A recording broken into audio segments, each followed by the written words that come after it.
beautiful beaders, it's Gina from orchidandopal.com, and I thought we'd go back to basics today and talk a little bit about right angle weave. So right angle weave, it's sometimes known as RAW or RAW. Sometimes you see that term used in a pattern or the title of a tutorial. It's really just the official terminology for creating a chain of beaded squares. So if I cover these up right here and you see that we're left with these 4 bicones, the foundation is really just one square-shaped unit, a unit of beads with 4 sides that are joined together. It makes for a wonderful foundation. You can create some pretty simple designs on their own just by using one type of bead like you can see here with the bicones, or you can learn how to join the rows together, creating wider bands of right angle weave, embellishing the top like you can see here on the laces out bracelet design. That foundation is all done in right angle weave.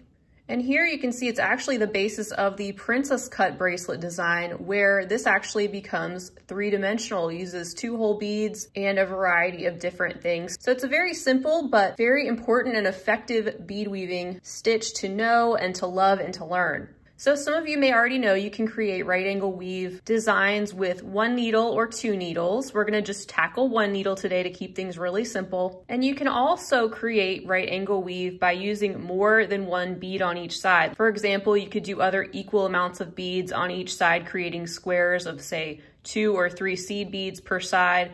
But again, today we're gonna keep it simple and just do right angle weave with 1 needle and 1 bead per side. So in this video, even if you've never done any bead weaving before, my goal is to show you how you can make a single row chain of right angle weave, a multi-row chain of right angle weave, and have an understanding of how those things work. There are other videos out there demonstrating this same technique, so I'm not trying to reinvent the wheel, but I have had several people ask me to create an intro to this stitch, put in my own words. And you know what? Sometimes concepts click better over time or with a different set of instructions. So let's try it out.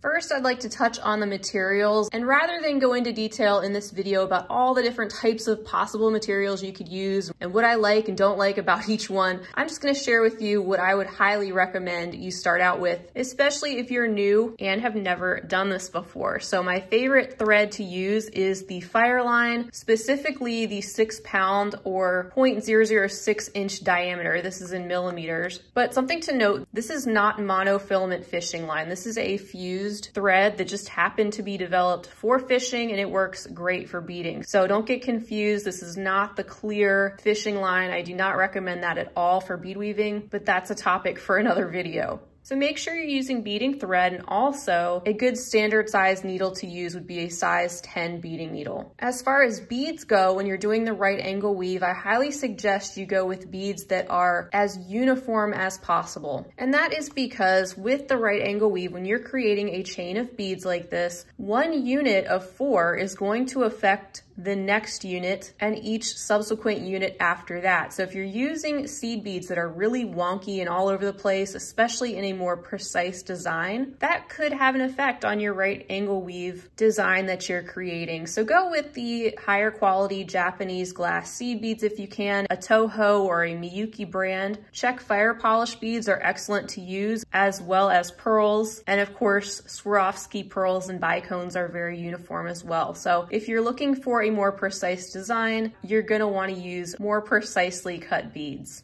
I will leave the links to my recommended materials down below, as well as some places you can find those. So just check in the information section below the video to get some more specifics on that.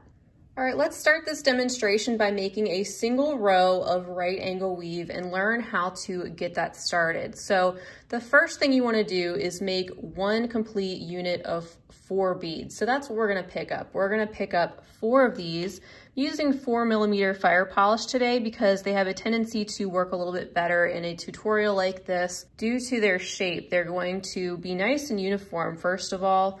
They're also larger than, say, a size 11-0 seed bead, and that stronger edge that they have is going to allow them to sit better together. So you should get a good picture of the grid-like pattern they're going to create. For purposes of this tutorial, I'm not adding a stop bead or worried about this end of the thread. Just leave yourself a little tail, something that you can hold on to where your beads are not going to slip off as you're learning this process. Now we want to take the side of our thread that is our working thread, the one with our needle. We want to swing back around and go through all of those 4 beads one more time. So hold the tail thread with one hand and have your needle go through those 4 beads one more time, which is going to start to join these together in a loop. What we need to do to complete this loop is we need to go one past where our thread started. So go through one more bead and pull. And now you have this first unit of 4 beads. When I'm doing right angle weave, I just think in terms of completing a grid, and each one of these units of 4 is another block to the grid. Right now, as you can see, the tail thread is coming out of this bead here, and our working thread's coming out of the opposite side. Let's go down through one more bead because that's going to determine the direction we're going to take this chain, and I want this tail to stay over here. Realistically, we could add on to any one of these, so that is just a matter of preference. So we want to head down through the bead that's on the right, and we're gonna keep working our chain to build off the right-hand side of this very first unit. Since we already have one of our walls in place of the next square, we don't need to add 4 beads on again, we need to just add 3. Because our next square unit is going to share its left wall with unit number 1. And we're coming out of the bottom of this fire polish. We're going to swing around and go through the opposite side of that bead on the end, which brought our units together. So now we have our second unit sitting right here, and we need to keep looking forward. Where do we want our thread to be coming out of in order to add our next unit? Well, we need to get over to this bead off to the right again. So we need to follow our thread path. Since we're already coming down out of this bead, it makes the most logical sense just to head over to the right through this bead on the bottom. So holding these units with your thumb and your forefinger, head off to the right along the bottom through that bead. And each time you go through a bead, make sure that you pull your thread tight and in the same direction you're coming out of. That's going to train your thread to develop these little corners in between each of your beads, and it's going to make your piece appear neater. So try to avoid the desire to take a shortcut and go through 2 beads at a time. We really want each of these units to stay more square as opposed to rounded, so that we have these nicely developed walls on each side. So we're almost to where we want to be. We need to be coming out of this bead, and once again, we can just follow our thread path directly up that bead on the right-hand side, and that will get us to the point where we can start our next unit. So hold that nice and tight again, and our next unit is going to be sharing a wall with the unit before it. So we just need to pick up 3 more beads. We're coming up out of this bead on the end, so we need to go through the opposite direction up this way to attach our next 3 beads. And now these 2 units are sharing a wall on this side. Where do we want to be? We want to be over here coming out of this bead. So we need to follow our thread path over and down through these next 2 beads to position us for the next unit that we would add. So again, go through 1 bead at a time, pull, and go down through that bead on the right-hand side. And once again, we're in position to add another 3 beads and continue our chain. And that is all there is to right angle weave, creating 1 row. Let's do 2 more together for the sake of practice, and then we'll turn around and add another row on top of that, so you'll have an understanding of how to make this wider if you'd like to. So we're coming out of the bottom of this fire polish on the right. Let's pick up 3 more. We need to go through the opposite direction, looping our needle around there and pulling, which has us coming out of this shared wall. We want to look ahead and see that we need to be coming out of this bead on the end. And to do that, we'll follow our thread path to the right and up through the bead that we want to be coming out of to start our next unit. Pulling that tight, and then of course ready for our next 3 beads. This time we're coming up out of that bead, so let's go up through the opposite direction and pull. We're coming out of that shared wall once again, and to start another row, we'd want to be coming out of this bead over here. So we're going to go over to the right and down through that bead on the end. So you could realistically just keep repeating this and make yourself a very simple bracelet. But perhaps you want to make your right angle weave design even wider. I'm gonna make a few more units and then we're gonna come back and I'm gonna show you how to do that in a different color. All right, so here's a slightly longer row of right angle weave that I've worked up, and I'm coming out of this fire polish here on the end. And let's say we wanna do another row of our darker color here going along this entire length. Well, let me pick this up. I'm going to position this so it's a little bit more comfortable for me to use. And we know since we are going to be building our next row out this way, and we're going to think in terms of 1 unit at a time, our next unit is actually going to share a side with this bead that's now on our right-hand side. So that's where we need to go in order to start our next unit. We need to head down that bead that is going to be sharing a side with this darker color. And since we already have 1 bead in place that's going to be a shared side, we only need to pick up 3 beads in our other color. And just like we did before, we want to head in the opposite direction of the bead that we're coming out of and pull. And you can see that starts the next row in our little grid here of squares. Now it's called right angle weave for a reason. You always want to be going in either a right or a left direction. You never want to go straight through to the next bead. So even though your next unit or next square is going to be sharing this particular bead with this one on the side, you don't want to just head straight through. You want to head off to the right through the darker bead, because what you'd end up doing is you'd be exposing a thread right there in that gap. And in many designs, a lot of times you need those gaps open because you may be placing a bead there, you may be embellishing that, or you just don't want to see the thread going straight through. So always go to the right or left, never straight through. So now that we're coming out of this darker colored bead on the side, we're actually in position to complete our next unit. We have 2 beads that are already in place.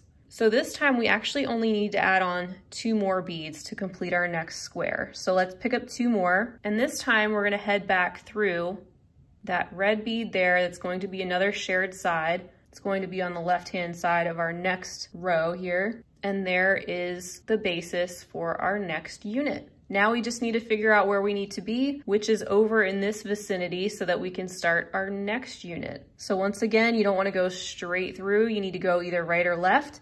And it makes most sense for us to take a right through the next bead, that darker color. Again, pulling tightly every time you go through a bead. And now we can follow our thread path down through that darker bead. We still have a little ways to travel. Let's keep going through that darker bead there on the end. And we're still not quite where we want to be. We need to head through this red bead, which is going to share a side of our next unit. So we are now in position to add 2 more beads because we have these 2 already in place. So we just need 2 more to complete our next unit. So let's pick those up. And we want to head down through the darker bead that's at the end of the row we're working on. And pull, and let's see where we want to be. We want to be in this area again. So we need to keep moving. We're gonna hang a left and go down through the red bead. And we don't wanna go straight down. We need to head to the right through that darker bead to keep things neat and clean to start our next unit. And once again, we just need to add 2 more beads. So we're gonna pick those up and we can head back through that red bead, which is going to be shared with our next unit. And over we go. So going right, following the thread path, over, through that last darker bead, taking a turn through the red one, and in position for the next 2 to complete our next unit. So that is how you would add on to an existing row of right angle weave. Again, you're gonna start out your first unit of that row with 3 beads, and then since you'll already have 2 beads in place, you just need to add 2 more beads thereafter, following your thread path and keeping all those spaces open for future possibilities.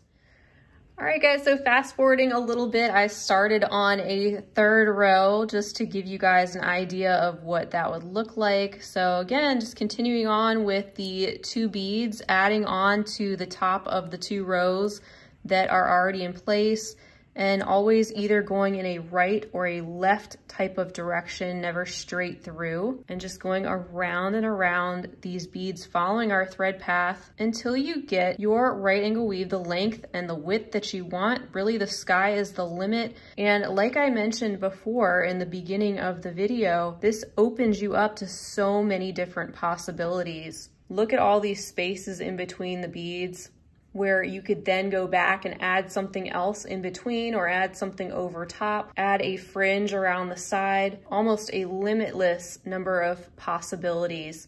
And then when I get to the edge, I just wanted to point out, even though the 3 peach beads are in place on this 3rd row, you see how these 2 beads are leaning into each other just a little bit? Again, we want to keep this nice and squared off. So I would still go back up that peach bead on the end and give that a good pull if that is the ending to our row, to keep everything nice and squared off as best as possible.